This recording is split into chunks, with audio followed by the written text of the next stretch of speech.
வாரணாசி தொகுதியில் 3வது முறையாக போட்டி. கங்கை நதியில் பூஜை செய்துவிட்டு பிரதமர் மோடி வேட்புமனு தாக்கல்.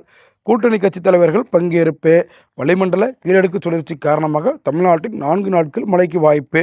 வானிலை ஆய்வு மையம் தகவல். இலங்கையில் இருந்து படகில் கடத்தல் 14 கிலோ தங்கம் சிக்கியது. 5 பேரிடம் மத்திய வருவாய் புலனாய்வு பிரிவினர் விசாரணை.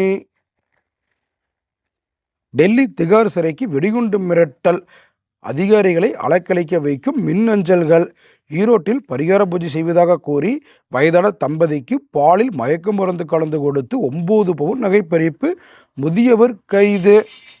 தயாநிதி மாறன் தொடர்ந்த அவதூறு வழக்கில் எடப்பாடி பழனிசாமி எழும்பூர் கோர்ட்டில் ஆஜர். அடுத்த மாதம் 27ஆம் தேதிக்கு விசாரணை தள்ளி வைப்பு.